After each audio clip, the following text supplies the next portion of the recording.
আসসালামু আলাইকুম। তানজিলা মিডিয়া থেকে আমন্ত্রণ জানাচ্ছি আমি তানিশা সুলতানা আফিফা। মরহুম বাপ্পি স্মৃতি সংঘ কর্তৃক আয়োজিত নাইট ফুটবল টুর্নামেন্ট 2025 ইংরেজি ওয়াজেদিয়া ৩ নং ওয়ার্ড পাঁচলাইশ চট্টগ্রাম ফুটবল খেলা অনুষ্ঠিত হয়।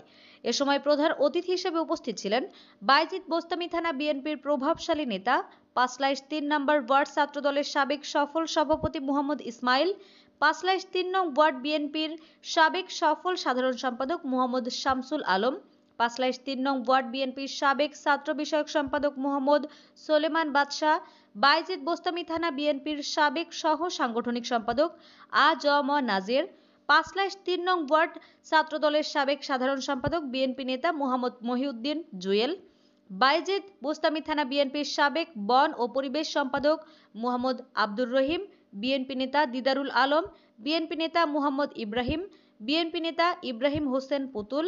সার্বিক সহযোগিতায় বাইজিদ থানা যুবদল নেতা ইকবাল হোসেন ডিউ, যুবদল নেতা মোহাম্মদ রবিউল হোসেন পরিচালনায় বাইজিদ থানা যুবদল নেতা সালাউদ্দিন কাদের, বাইজিদ থানা যুবদল নেতা সাইদ রেজা, যুবদল নেতা শাহিন, যুবদল নেতা মোহাম্মদ রুকেল, বাইজিদ বোস্তামি থানা শ্রমিক দলের সাবেক সাধারণ সম্পাদক জাহিদুল হক তুহিন, মোহাম্মদ নাইম, মোহাম্মদ আরমান সহ আরো অনেকেই এ সময় নেতারা বলেন, আজকে এই যে খেলায় আমরা করতে আসছি, আমার মনে হয় দীর্ঘদিন পরে আজকে এই ফুটবল একজনকপূর্ণভাবে সভাবে উদ্বোধন খেলা দেখতাম।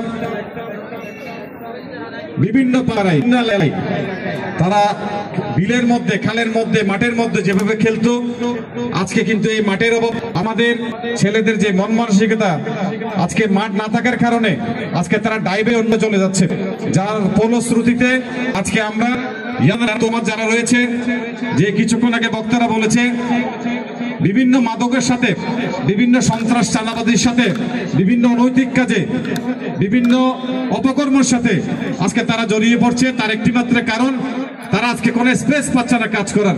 যারা তরুণ সমাজ, আপনারা যারা আছেন, আমার বয়সে অনেকটা কিছু মুরব্বী রয়েছেন, দেখছেন শামসু ভাই, ইব্রাহিম রায় রয়েছেন, তাদের আমলে তো আমার মনে হয় প্রত্যেকটি ঘরের সন্তানরা মাঠে ময়দানে খেলাধুলো করতো। প্রায় এমন কোন কেউ বলতে পারবে না তারা মাঠে ময়দানে খেলে নাই। কিন্তু আমি যখন যদি আমাদের এলাকায় পাড়ার এমন কোন ছেলে মাঠে গিয়ে খেলে, এমন কোন ছেলেও পাওয়া যাবে না। সবাই ফেসবুক নিয়ে ব্যস্ত, সবাই বন্ধু বান্ধবের আড্ডা নিয়ে ব্যস্ত, বিভিন্ন অপকর্মের সাথে আজকে ব্যস্ত হয়ে পড়েছে। তাই আজকে আমাদেরকে একটা শপথ দিতে হবে ভাইয়ের আমার, আমরা এই পাঁচলাইশ এক সময় খেলার জন্য একজন বিখ্যাত একটি এলাকা ছিল। এই পাঁচলাইশ এলাকাটা বিভিন্ন ক্রীড়ামোদী সংগঠন এই পাঁচলাইশে এক সময় খেলার জন্য তারা প্রসিদ্ধ ছিল। আমাদের একটা মাঠ ছিল চট্টগ্রাম সিটি কর্পোরেশন মাঠ, যেটা আমরা বালিকা বিদ্যালয় মাঠ বলি, এবং বিভিন্ন এই যে চালিদা দলির স্কুলের মাঠ বলি, অনেক মাঠ ছিল। কিন্তু আজকে এখানে খেলা বন্ধ হয়ে গেছে। এখানে টোটালি খেলা মাঠটা আজকে বন্ধ করে দিয়েছে। আমাদের ছেলের আজকে কারো বিলে খালে খেলবে এ ধরনের সুযোগ নাই। কারো জায়গা থাকলে ওখানে আজকে বিভিন্ন যারা মালিক রয়েছেন জায়গা, তারাও বানা দিচ্ছে আজকে।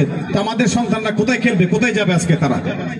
আমি আজকে এখান থেকে আপনাদের সামনে একটি কথা বলতে চাই, আমাদের যদি আল্লাহ পাক সুযোগ দেয়, আমাদের দল বাংলাদেশ জাতীয়তাবাদী দল যদি ক্ষমতায় আসে, আমরা যদি ইনশাল্লাহ একটা অবস্থানে যাই, এই পাঁচলাইশের জন্য, এই পাঁচলাইশবাসীর জন্য, আমরা এলাকাবাসীকে নিয়ে ইনশাল্লাহ আগামীতে একটি মাঠ করার জন্য আমরা একটা কাজ করব ইনশাল্লাহ। সেজন্য আমি মনে করি পাঁচলাইশের সর্বস্তরের মানুষকে এগিয়ে আসতে হবে। হয়তোবা সরকারি পক্ষে সরকারিভাবে এত বড় একটা মাঠ দেওয়া সম্ভব না। কেউ জমিন দিলে, কেউ সরকারিভাবে হয়তো একটা অনুদান আনা যাবে, অথবা একটু সরকারি কেউ যদি একটা অনুদান দেয়, আমরা হয়তো মাঠের ব্যবস্থা করব। যেহেতু মাঠের একটি বিশাল ব্যয়বহুল একটা ব্যাপার, ওটাকে আমরা সম্মিলিত বা পাঁচলাইশের মানুষ যদি আমরা যদি চিন্তা করি একটা মাঠের ব্যাপারে, তাহলে সরকারিভাবে এলাকাবাসী এবং আমাদের রাজনৈতিক যারা নেতৃবৃন্দ রয়েছেন সবাই মিলে আমরা ইনশাল্লাহ একটা মাঠ আমরা ব্যবস্থা করতে পারবো। এবং আমি আজকে বিশেষ করে এখানে আমাদের ছোট ভাই যে ইকবাল আজকে যে খেলা এখানে আয়োজন করেছেন, সে একজন আসলে দল পাগল মানুষ, সাথে সাথে একজন খেলা পাগল মানুষ। সে দল করেছে কিছুদিন আগে ওয়াজেদিয়াতে প্রায় 500 থেকে 700 ছেলে পেলে নিয়ে একটা বিশাল মিছিলের আয়োজন করেছে। সে একজন দল পাগল, সেটা যেভাবে প্রমাণ করেছে।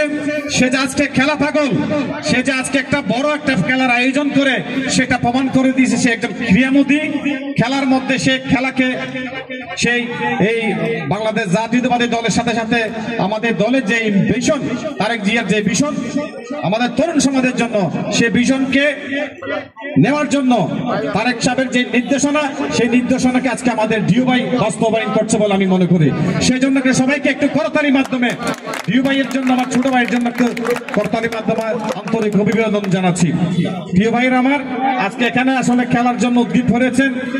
আজকে অনেক দর্শক রয়েছেন, তাদেরকে আজকে আমি আন্তরিক ধন্যবাদ জানাচ্ছি, মোবারকবাদ জানাচ্ছি।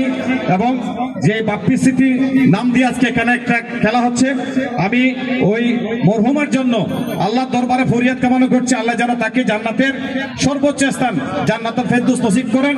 এবং প্রতি বছর যেন এই বাপ্পি স্মৃতি সংসদ আমরা চালু রাখতে পারি মতন, সেই জন্য আমি সকলের কাছে বিনীতভাবে অনুরোধ জানাচ্ছি। এবং বিশেষ করে আজকে যারা এখানে আমাদের দলের অনেক নিবেদিত প্রাণ দলের জন্য কাজ করেছেন, যে সমস্ত ব্যক্তিরা আজকে এখানে উপস্থিত হয়েছেন, তাদেরকে আমি আন্তরিক ধন্যবাদ জানাচ্ছি, মোবারকবাদ জানাচ্ছি।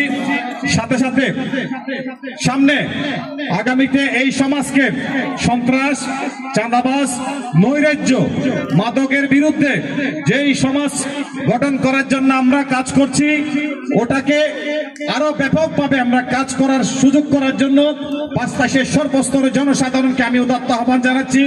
আমরা এই পাঁচতাশে কোন ধরনের মাদক, সন্ত্রাস, চাঁদাবাজ, ডাকাতি, কোন ধরনের গডফাদার আমরা সৃষ্টি করতে দেব না। আমরা বাংলাদেশ জাতীয়তাবাদী দলের নেতা কর্মীরা অত্যন্ত সুশৃঙ্খল, শান্তিপূর্ণভাবে গণতান্ত্রিক উপায়ে রাজনীতি করতে চাই। সকলকে আন্তরিক ধন্যবাদ জানিয়ে, মোবারকবাদ জানিয়ে, এবং আজকের এই যে খেলা উদ্বোধন হচ্ছে, ওই খেলা যেন ফাইনালি আমরা শেষ করতে পারি সে আশাবাদ ব্যক্ত করে, সকলের সুস্বাস্থ্য কামনা করে সবাইকে ধন্যবাদ জানিয়ে আমার বক্তব্য শেষ করছি। খোদা হাফেজ। বাংলাদেশ জিন্দাবাদ। আসসালামু আলাইকুম ওয়া রাহমাতুল্লাহি ওয়া বারাকাতুহু।